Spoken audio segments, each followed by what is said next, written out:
ethanoate can be prepared from what? Ethanol and ethanoic acid, something like that. Okay. The first one they're saying, write the balanced chemical equation, all right? Write the balanced chemical equation. And of course, we know the balanced equation is this one. C2H5OH. This is ethanol. This is ethanoic acid. And the ethanoate is this one. And then water is produced as well. Now. The question is, the next question is find the theoretical yield of ethanoate. This one, theoretical yield, and probably that's what you followed, right, in this video. Theoretical yield of this one, ethanoate. This is ethanol, ethanoic acid, ethanoate. Yes.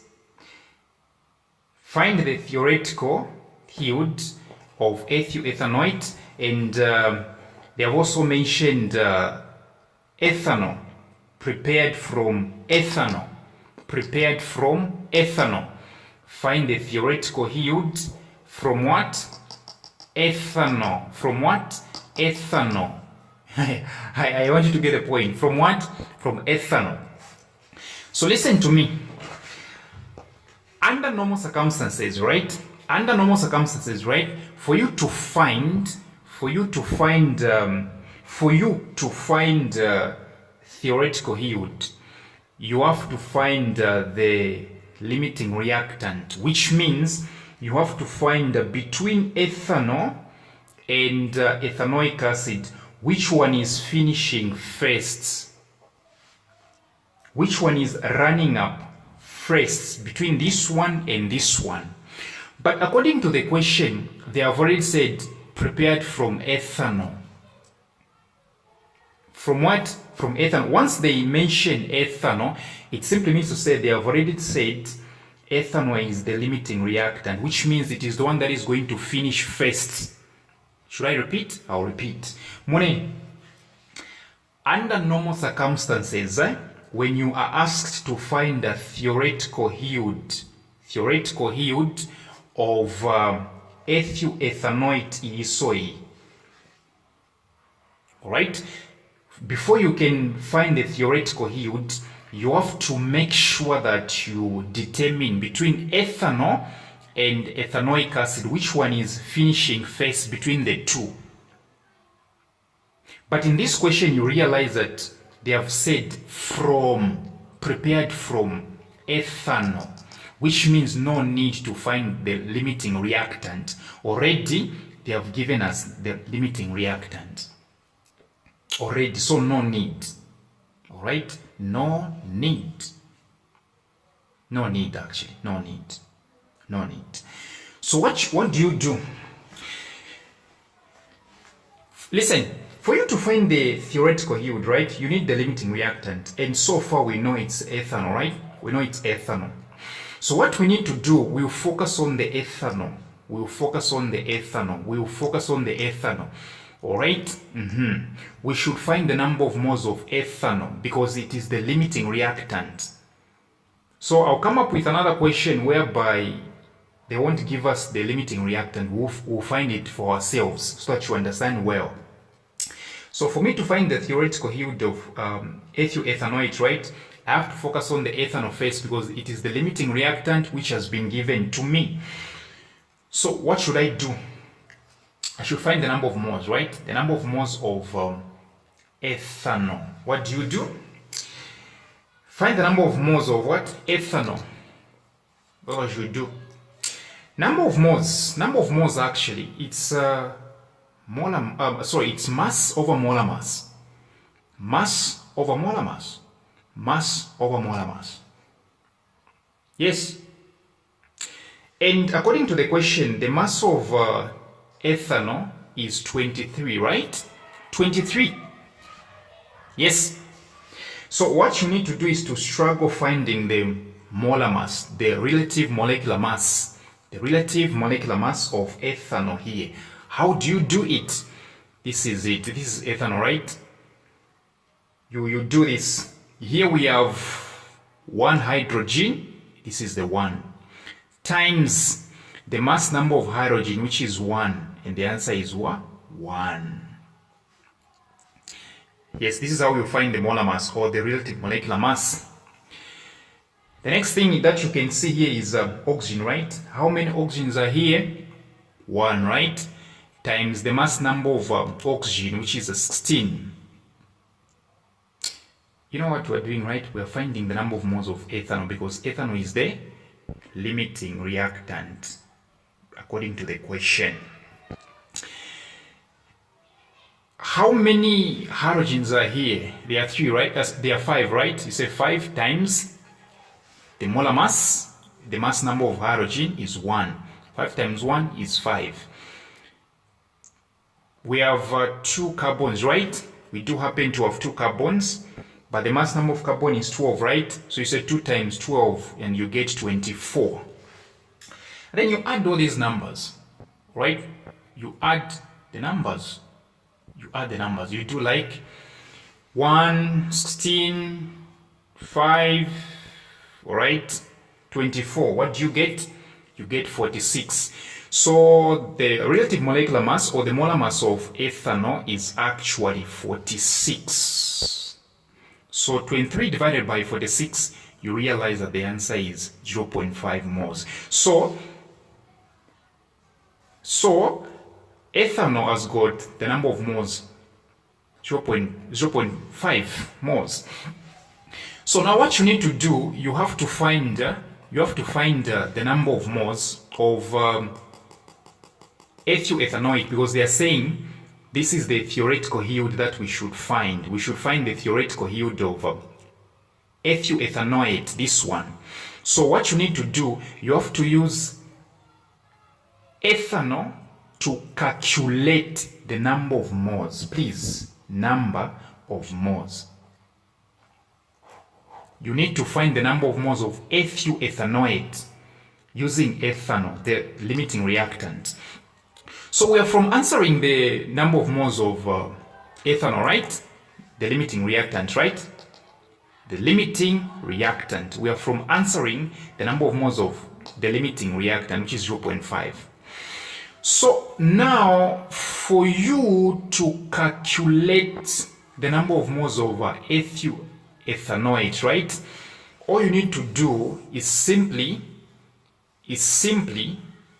realize that when you look at the chemical equation, the balanced chemical equation, right? Look here. What do you see here? You see nothing, right? Which means there is 1. Ethanol. The mole ratio of ethanol is 1. Even ethanoate, here there is 1, the invisible 1. The mole ratio is 1. Yes, is 1. So this is where you say, since both ethanol and ethanoate have 1 mole ratio, okay, since you won't say evidence, since there is 1 here, even here there is 1, since they have the same number here, since after balancing, right, we have the same number here and here, it simply means to say the number of moles of ethanoate, which is this one, is also what? 0.5 moles. Yes, it will get the same number of moles as ethanol. Reason being, there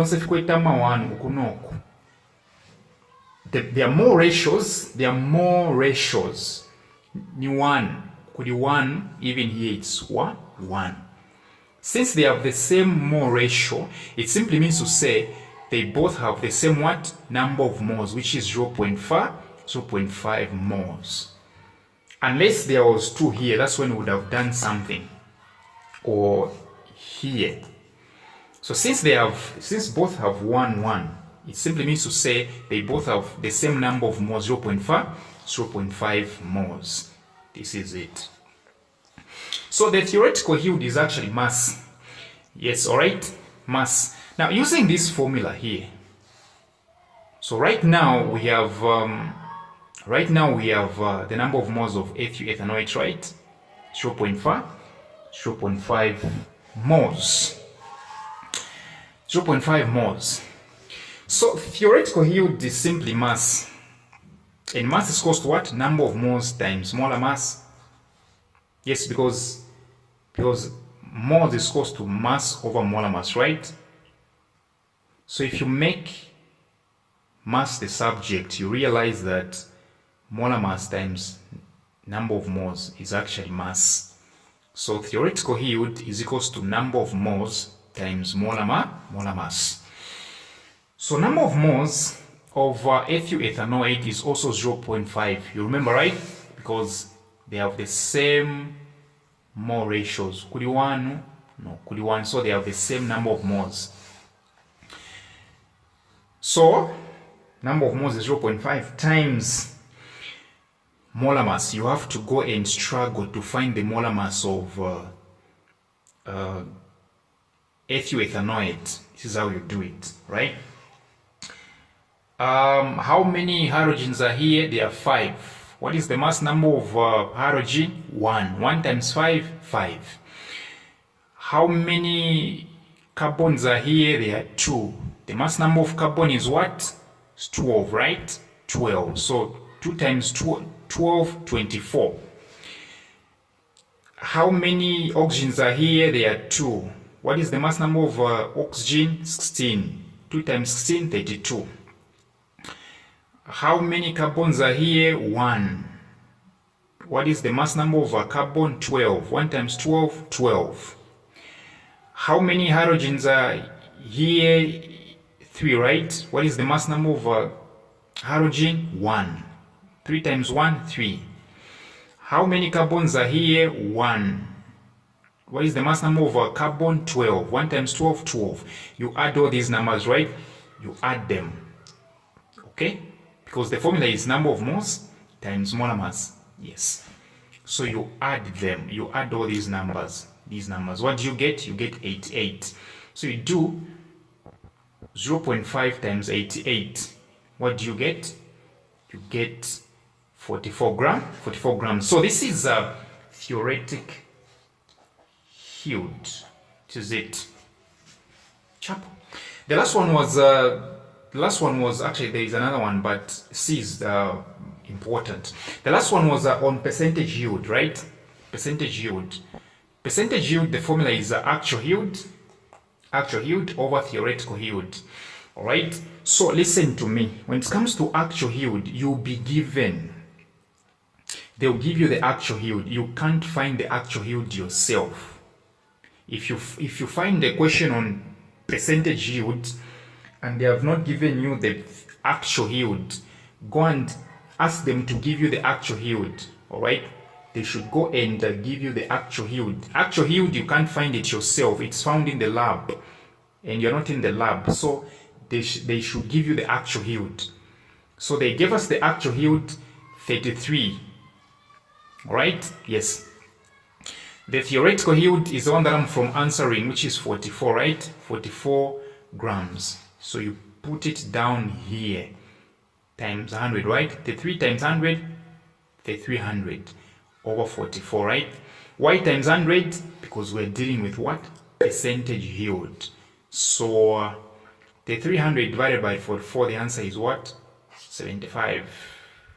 Chap 1.